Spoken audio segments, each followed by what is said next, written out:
Assalamualaikum warahmatullahi wabarakatuh. Perkenalkan, kami dari kelompok 5 yang beranggotakan saya sendiri, Halimatus Sakiah dengan NIM 2110912320017.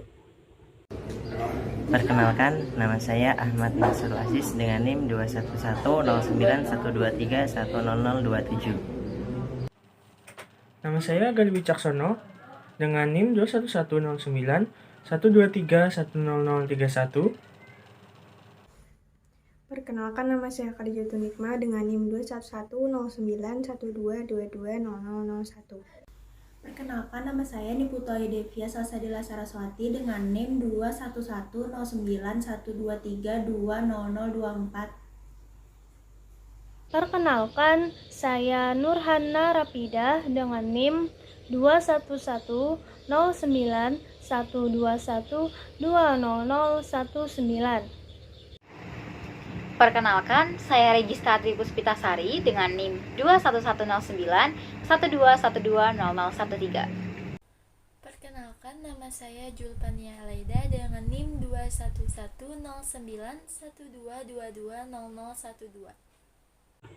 Di sini, kami akan menjelaskan tentang penelusuran kepustakaan. Kepustakaan merupakan salah satu faktor utama yang menentukan keberhasilan seseorang yang sedang belajar.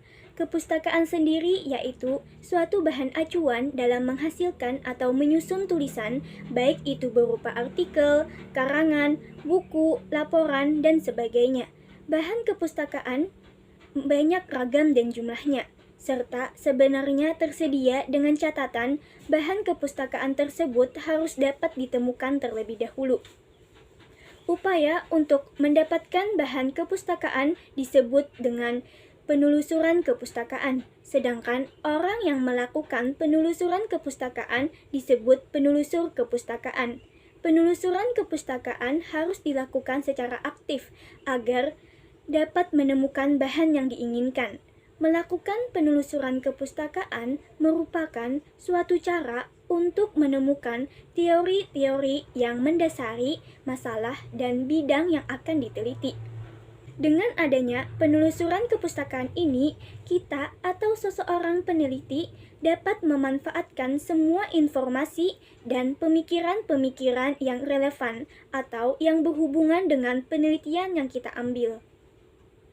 Penelusuran kepustakaan pada masa kini menjadi aktivitas rutin bagi mahasiswa.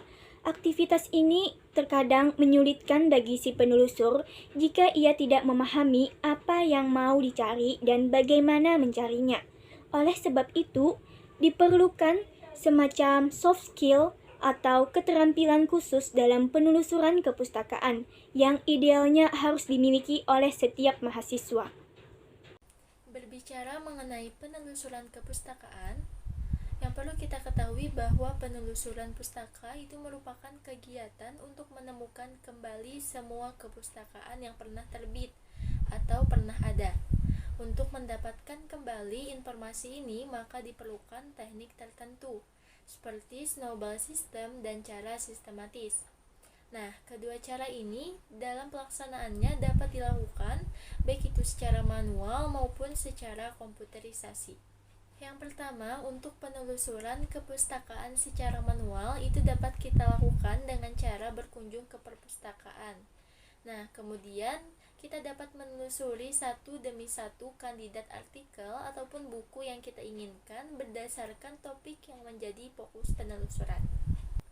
Adapun kelemahan dalam mode penelusuran seperti ini, yaitu sangat menguras waktu dan tenaga, serta tidak dapat mengikuti perkembangan zaman, karena biasanya sumber-sumbernya itu atau buku-bukunya itu berasal dari tahun-tahun yang memang sudah lebih lama.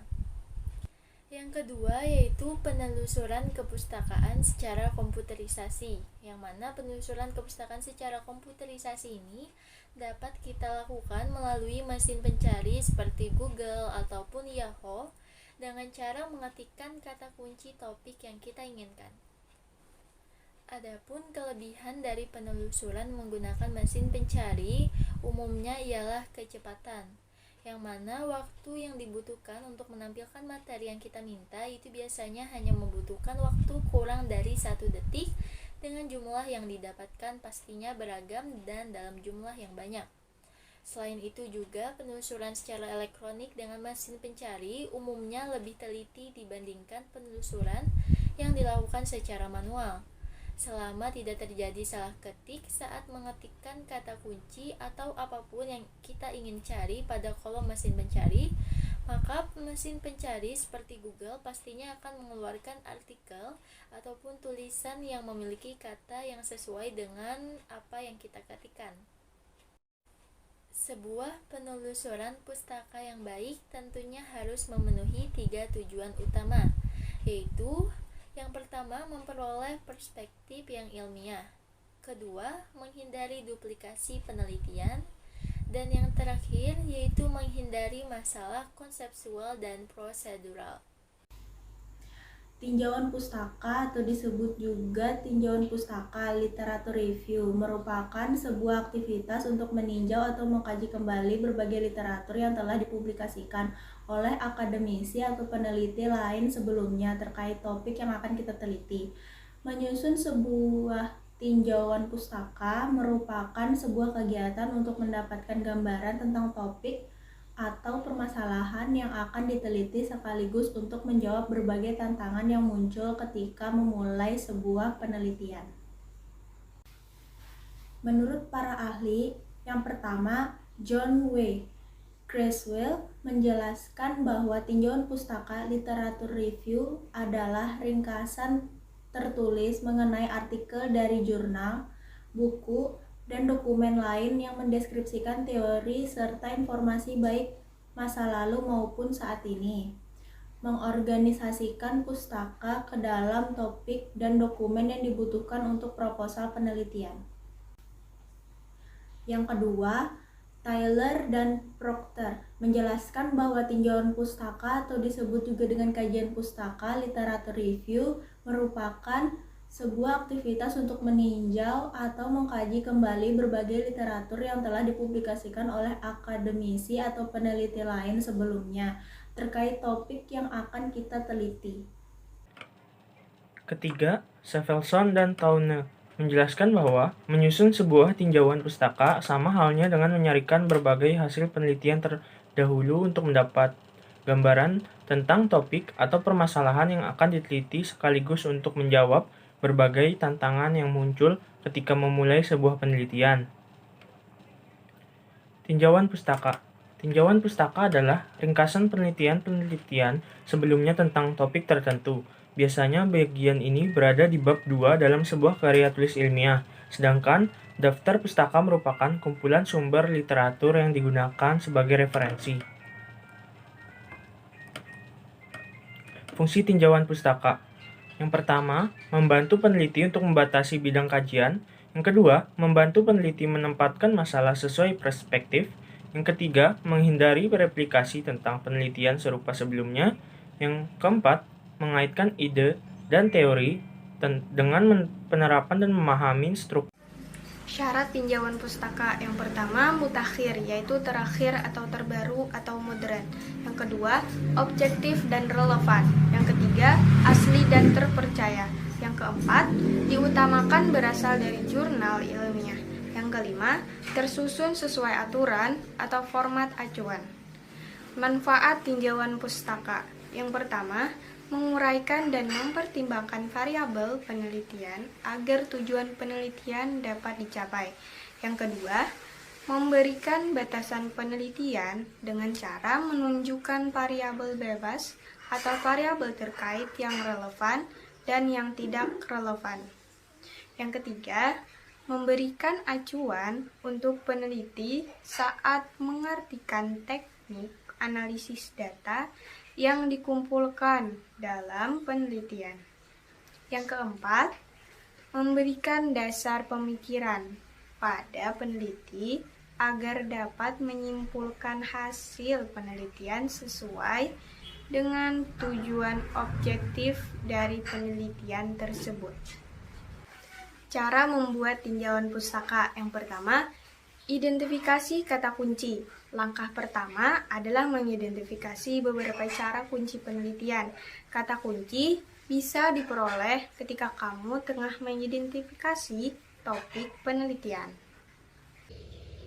Cara membuat tinjauan pustaka selanjutnya adalah lengkapi dengan referensi lain.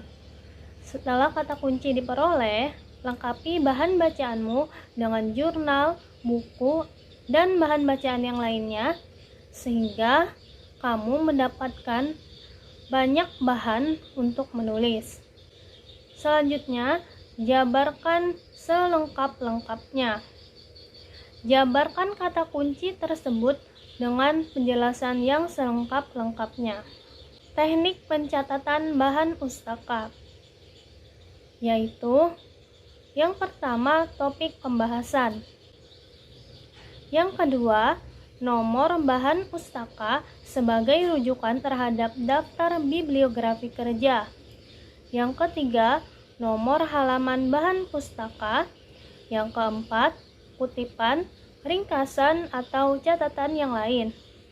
Yang kelima, data lain yang dianggap relevan seperti tabel, bagan, grafik, peta, dan lain-lain. Yang keenam, komentar dan reaksi peneliti sebaiknya ditulis dengan warna yang berbeda.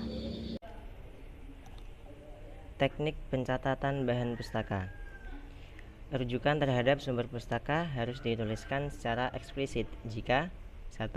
Mengutip langsung dari karya tulis orang lain, 2. Menyalin tabel, peta, diagram, dan lain-lain dari karya orang lain, 3. Menyusun tabel berdasarkan data yang diperoleh dari orang lain, 4. Mengutip secara tidak langsung dari karya tulis orang lain, dan yang terakhir adalah menyajikan contoh, angka, atau informasi yang diperoleh oleh orang lain. Next. Terdapat beberapa langkah dalam menulis tinjauan pustaka, yaitu sebagai berikut. Yang pertama, mencatat. Peneliti mencatat semua data yang terdapat dalam asal informasi, misalnya intisari, pengarang, tahun terbit, halaman, kota tempat diterbitkan, dan nama penerbitnya. Yang kedua, mengikhtisar. Peneliti harus memahami intisari makna dari isi buku atau sumber bacaan yang bertalian dengan penelitian yang dilakukan. Mengintisar bertujuan untuk meringkas isi dari suatu pustaka. Next. Yang ketiga, mensintetis.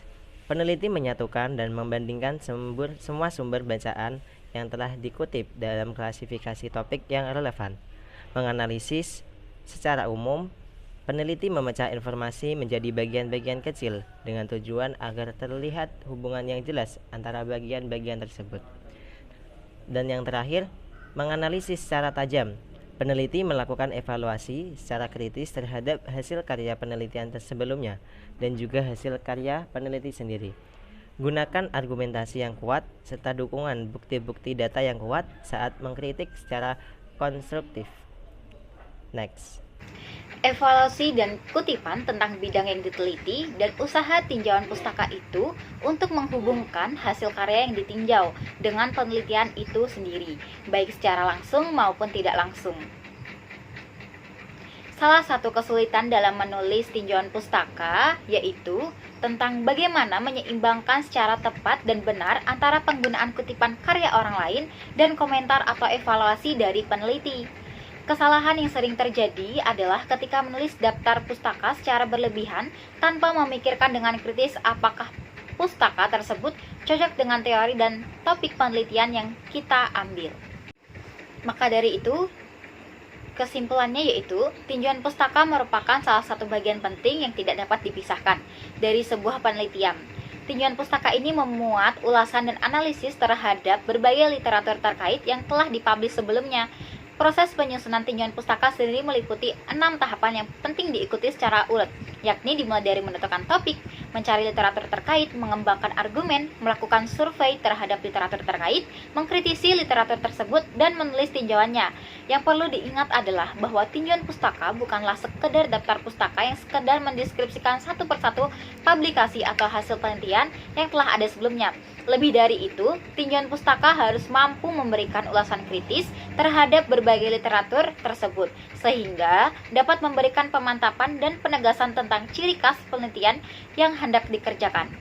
Baik, berikut merupakan hasil dari diskusi dan presentasi dari kelompok kami, penulisan ilmiah. Maka dari itu, sekian dari kami. Wassalamualaikum warahmatullahi wabarakatuh. Dan terima kasih sudah menonton.